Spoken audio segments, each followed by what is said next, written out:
Hi, my name is Nathan Gosdenor, and I'm a senior at Little Elm High School. I'm Madeline Steele, and I'm a senior at Prosper High School.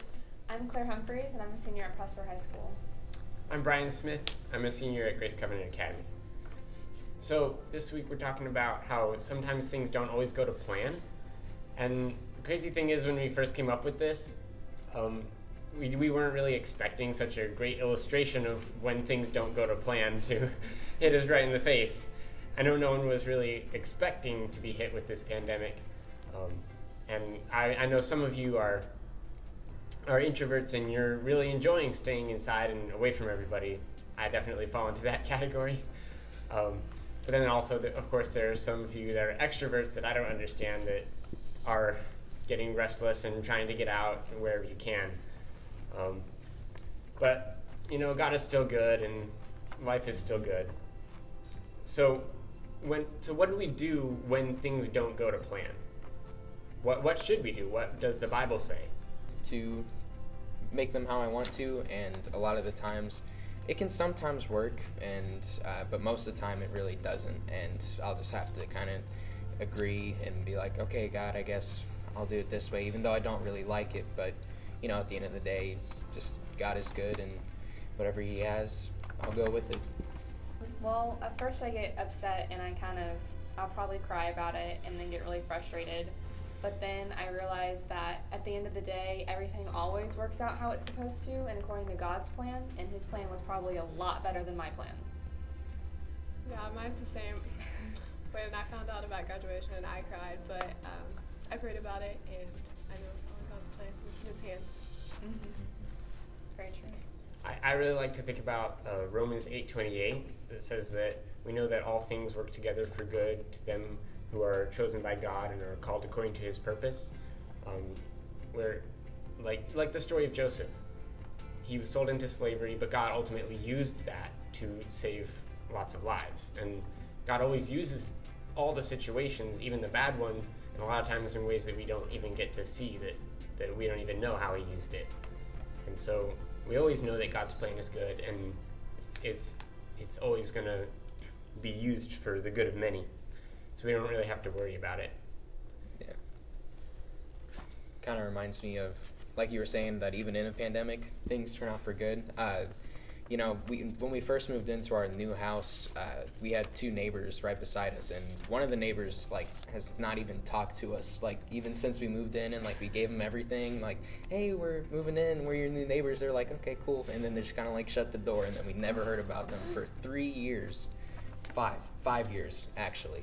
So, well, that's even worse. But it's that, but during this pandemic, we made treats for them and just were like, hey, we're praying for you guys. Hope y'all are doing well. And, they came by the next day with treats as well. And they were like, yeah, thank you so much for all that. And so that was, the first contact we've had with our neighbors since we moved in 5 years. So, Wow. But now we have that relationship set in. And, maybe we can invite our neighbors to church whether it's Easter, Christmas, next year or something. We have that relationship built on this basically pandemic, so. Okay, so right now, this is not how I planned my senior year to go. But I still keep a positive outlook because I know it's in God's hands, and I know next year I'll have college, and I'll still get summer and get to see my friends, and so I still get to have a celebration of my graduation. It's just not how I expected it to be, and I know it's what God wants. So. Yeah, I'm feeling the same way, but something that my dad keeps on saying to me, which in the moment I'm like, Dad, that's the worst thing you could possibly say. But now I'm kind of like, okay. He always tells me, well, think about it this way. You're the only class ever that will have this kind of reputation almost. You'll be the only class that has had a pandemic and that has gone through all of this stuff. And so that's kind of a way to think about it, but in the moment you're like, that's awful. No, I don't want to think like that. Yeah. One example is the homeschool prom, where it was going to go down on April 25th, but then it got pushed back. At least it's still happening. I'm really happy about that. It got pushed back to July, and one good thing that came about was that you're required to stay until 1 a.m. at the homeschool prom. And I, as a 17-year-old, can't drive past midnight. But on the new day, July 18th, I'll be 18 at that point, so I'll be able to drive home. That's to awesome. prom. That's a really late prom. Yeah.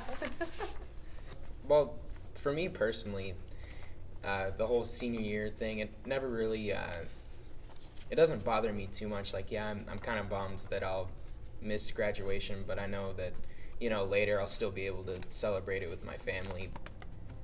I guess that just shows how different everyone's personalities and like what they wanted out of their senior year is, Mhm. Yeah. which is really interesting. My senior year, I just kind of was like, okay, time to go to college. Like, I'm really ready to go to college, so that's what I'm more looking forward to. Yeah. At least summer hasn't been canceled. Yeah. I'll allow Yeah. it. Hopefully. The first big idea is that God doesn't want us to get upset when things don't go to plan. God doesn't want us to get upset at each other or at Him, because when we do get upset, we're like, it's like we're telling God that we don't like the plan that He planned out for us, and that we really don't have the right to tell God that we don't like His plan.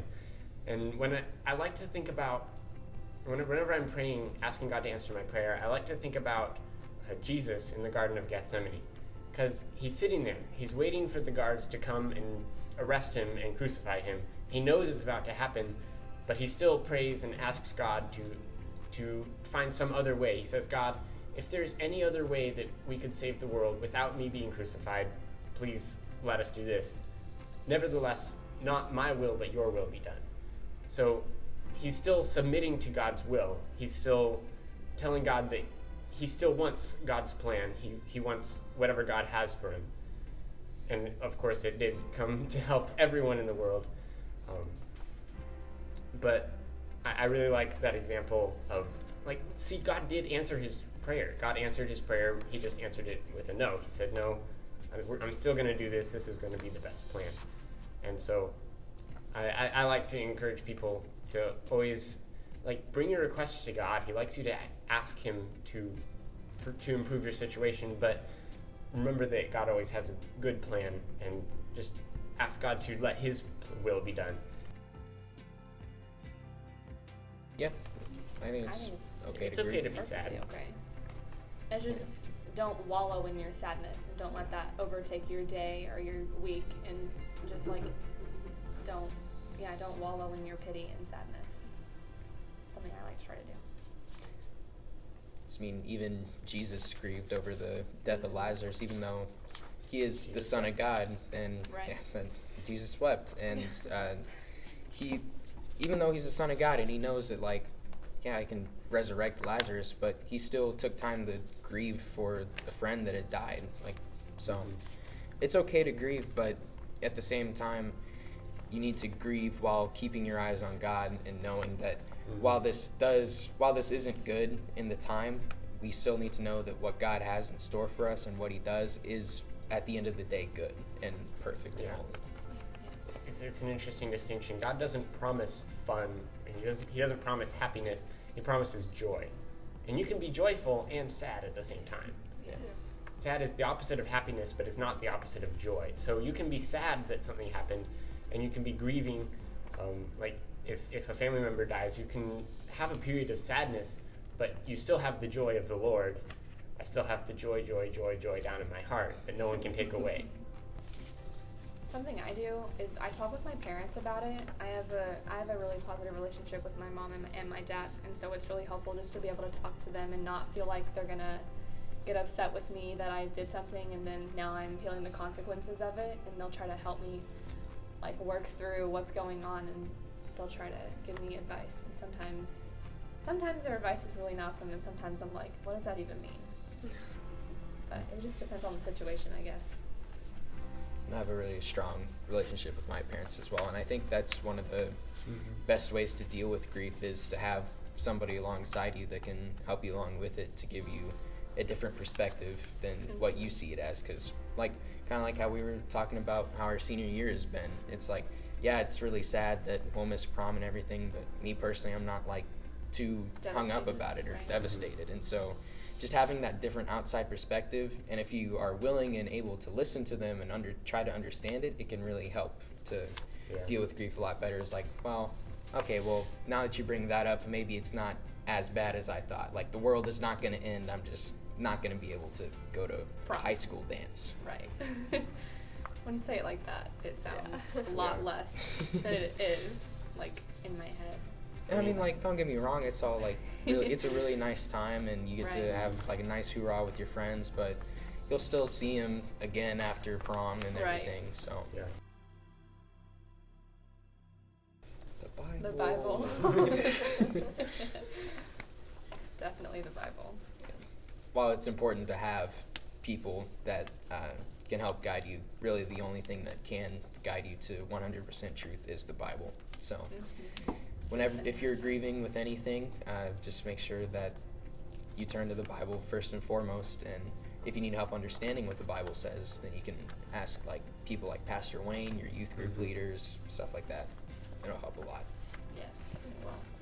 Yeah, the Psalms are a really good place to go to if you are grieving or if something bad is happening, something's not going your way, because in almost all the Psalms, David is like pouring out his heart, telling God everything, all the bad things that are happening to him. I'm going through the Psalms right now. A lot of them are he's talking about how these evil people are trying to chase him down and kill him, but then almost every single Psalm ends with redemption, saying, but God, you're still there for me. God, you still save me, and I can always run to you. And I think that's just a really good example of what we can do when things aren't going our way. We can just go to God. Remember, there is still that period of sadness that comes about when something bad happens, but then you can always find your happiness, your joy back in God, and He is the ultimate provider of your joy. Yeah. So while we close out, I'd like to read a passage, Mark 8:34. In calling the crowd to him with his disciples, he said to them, "If anyone would come after me, let him deny himself and take up his cross and follow me. Everyone that follows Jesus, that's you and me, must give up our own way of living and live according to his plans." So at the end of the day, the big idea about this discussion is that while a lot of things may not go to our plans, we just have to rest in God's promise and know that he is good, and we deny our way of living because most of the time how we want to live our lives is selfish and sinful, but we know in our hearts that God is perfect and holy, and it only makes sense to follow him, right, instead of our own. So when he gives us that answer of how we should live, we should answer that call and follow him. That's all that we're going to be discussing today. Join us next week, and we will be talking about taking a break and how to prioritize your time during that. Thank you so much.